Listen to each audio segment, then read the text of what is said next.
The Sisters' big guns never tire.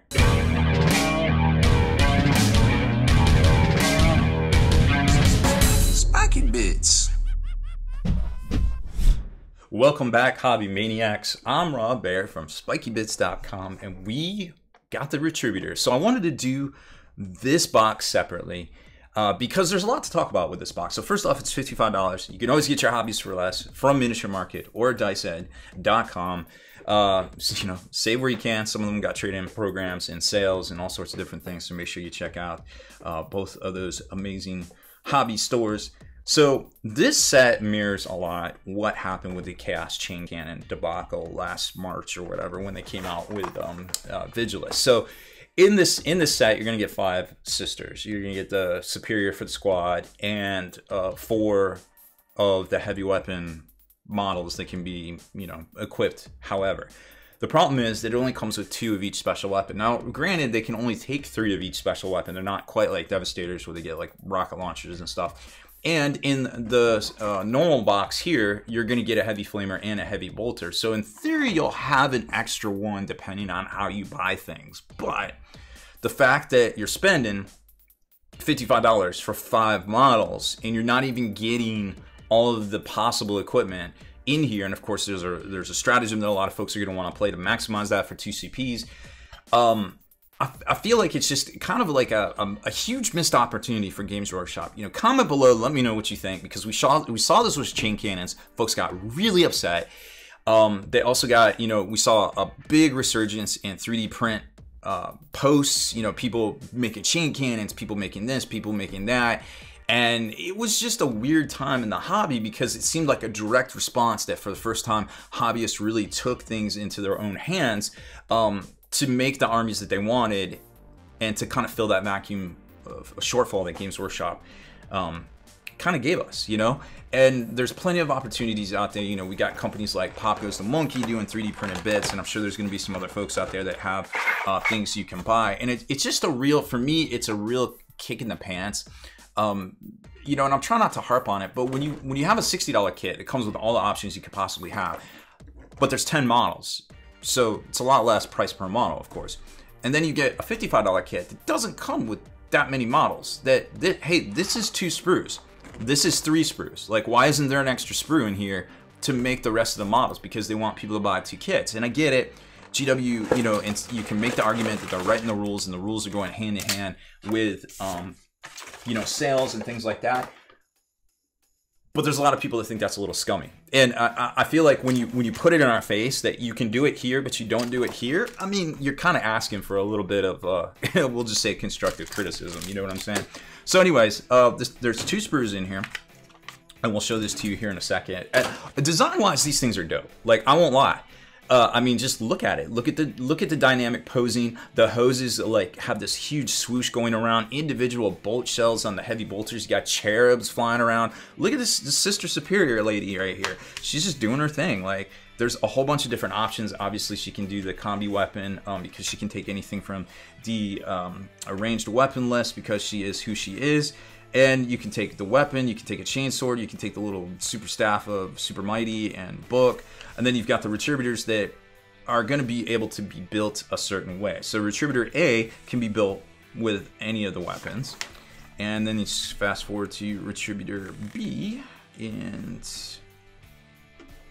there's 2 of those, so 2 of those can be built the same way, and then Retributor B right here can also be built the same way. With 1 of each. It doesn't change the posing too much. You can do a respirator head, you can do a hooded head, and I'll show you those here in a second. And then last but certainly not least, actually there's 2 of those too. So those are going to be 100% duplicated, and then they got the cherubs with the little containers and things. And that's it. So short and sweet, to the point. Let's talk about the design of the sprues. So as we saw with the Battle Sisters, here's the sprue. Instead of tops and bottoms, it's left and right slices on like the heavy weapons here, like the multi-meltas and all the other things that are going to come in this kit, which means that your backpacks are going to be 1 piece with the flash all the way around it. Your tabards are going to be 1 piece and they're not going to conflict. Your legs, there might be some gapping around where the armor kind of plates line up, but they're pretty good with that. The kind of gotchas and the places to watch out for are going to be the shoulder pads, because they're going to kind of clamshell together right there, like you see. Then you've got all the head options right here. Let's take a look at those. So you got some helmeted stuff, you got some freestanding, you got some respirators. Where's the respirators? There's the respirators, and then there's some hooded ones too. I don't think they're on the sprue, but there was a couple of hooded ones as well. So posing wise, you know, I could see where maybe lining up some of these feeds and the different coils and things could be a little bit of a problem. Back in the day with the Devastator's Reputer, they were kind of a nightmare to line up. Now with plastic, they're a lot easier. And then right here, you can kind of see some of the other parts. And there's some of the rest of the head. There's that hooded head.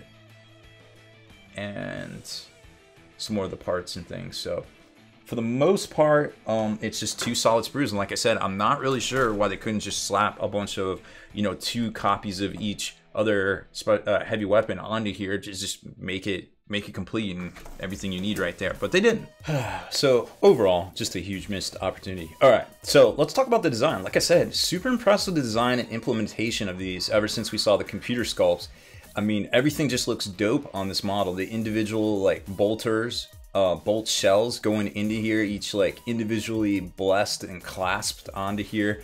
Now you can tell there's a lot of seam lines going across here, so it's going to be a little bit of a nightmare to really kind of clean up. But look at the posing, look at the dynamic kind of feel to it. Like you can definitely be like, boom, boom, boom, boom, boom. You know, you get the feel for all of this right here.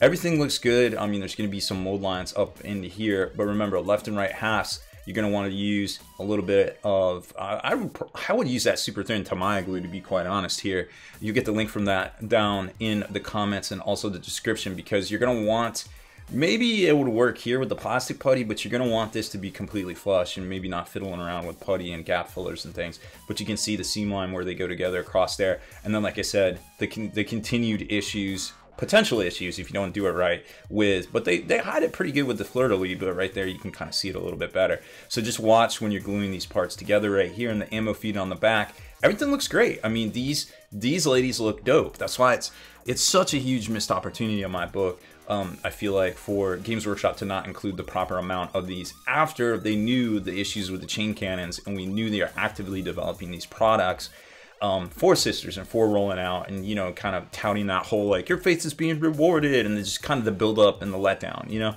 it's just a really big missed opportunity. So again, great looking feed, very dynamic, a lot of things going on here, but again, you're gonna have some mold lines to clean up, so watch out for that. The gapping, watch out for all that. And then up here, nothing new right there, so just kind of keep an eye out for that. But I mean, just looks dope. Everything about this model screams die a heretic. And then the heavy flamer, again, looks really great. I like the kind of dynamic look to the hair right here, kind of being swept back a little bit as she whooshes with the heavy flamer.